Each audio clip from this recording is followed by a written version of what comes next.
papasok. Kung halimbawa yun ang tinatawag na kapanganak ng muli. At bukod sa ron, hindi na mangyayari. Kasi kahit na pinakamagaling na surgeon o mag-o-opera, hindi na ako kakasya sa sinapupunan ng aking ina. Ito po. Kaya hindi pisikal na kapanganakan ang tinatawag na kapanganakan muli.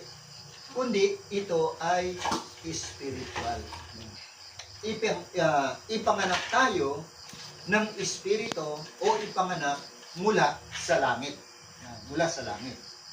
Sa mga kapatid, ano yun? Paano nangyayari yun sa isang tao? At bakit kung halimbawa hindi papanganak na muli ang isang tao ay hindi niya makikita ang kaharian ng Diyos?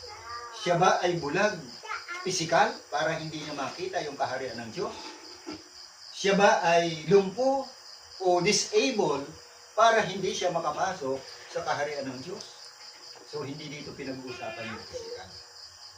Kasi kung halimbawa, pisikal ang pag-uusapan, huwag ka lang bulag, makikita mo.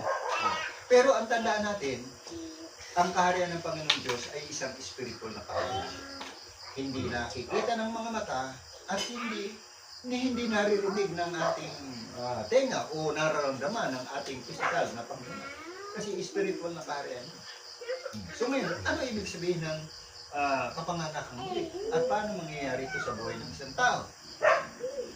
Ang kapanganakan muli ay isang mahimalang pagkilos ng Espiritu ng Diyos na kung saan ang isang tao ay binibigyan ng Panginoong Diyos ng isang bagong disposisyon.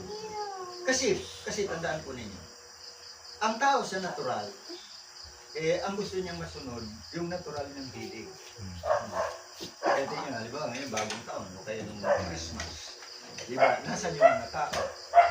Diba naroon sa kanilang kasayahan, sa kanilang kalayaw, diba naroon yung mga tao? So, ang gusto ng tao, bigyang kasiyahan yung hilig ng kanyang natural na pagkakas. Kaya, maraming mga ganyan. Kahit hindi na kaya, sige lang. Sige lang. Hindi na nagtitira, yung iba hindi na nagtitira ng panlakad, tuloy-tuloy lang. Diba? So, yung iba naman, kung ano-ano, walang taros na pagsasaya. Ganun ang ginagawa ng taong natural. Pero yung mag-isip, dapat magpasalamat tayo sa Panginoon Diyos. Dapat bigyan natin siya ng kapulinan. Kasi siya ang pinagkakautangan natin ng ating buhay. Wala sa isip ng tao yan. Wala sa ang tao, kaya lamang makakaalaala sa Diyos kapag may nangyari nasa kalipitan. May sakit, yung maraming problema, maraming mga alalahanin, magulo ang pamilya, so maaalala ang Panginoon Diyos. Pero pag okay lang ang buhay, pag walang problema, pag sagana, anong naiisip ng tao? Kalahiyawa. Yun ang naiisip ng tao. Kaya nga, ang tao sa natural, hindi maglilingkod sa Panginoon. So kailangan may baguhin sa Kanya. At yung pagbabagong iyon sa loob, sa kaluluwa ng isang tao, yun yung tinatawag na kapanganakan.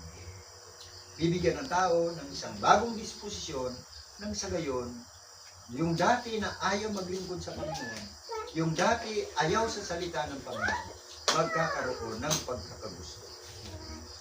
At susunod siya doon sa kalooban ng Panginoon. Sa aklat ni Propeta Ezekiel chapter 36. Pakibasa mo ito, Brother Michael. Ezekiel chapter 36 verse 26 hanggang 27. Pakibasa mo yun. Ayun mga Bible.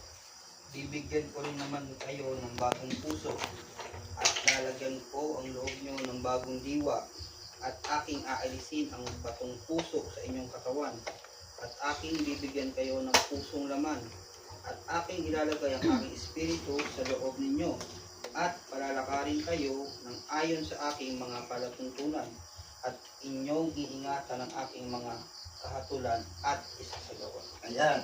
So dito makita natin ang una, ang gagawin ng ang gagawin ng Panginoong Diyos sa isang natural na tao. Ang sabi niya, bibigyan ko rin naman kayo ng bagong puso. Kasi yung natural na puso natin, ang puso po, ito yung totality o central totality of man. Ang lahat ng ating mga desisyon ay nanggagaling sa puso natin, sa pag-iisip ng ating puso. Konektado yan. So, kaya nga, ang tao gumagawa ng kasalanan mula sa puso. Ang sabi ng Panginoon Kristo, sapagkat mula sa loob, mula sa puso, nanggagaling ang lahat ng kasamaan. Ang pagpatay, ang pagnanakaw, ang pangangalo niya, ang matang masama, at lahat ng uri ng kasamaan nanggagaling sa puso. So ngayon, kailangan baguhin. Kaya sabi ng Panginoon dito, sabi niya, bibigyan ko rin naman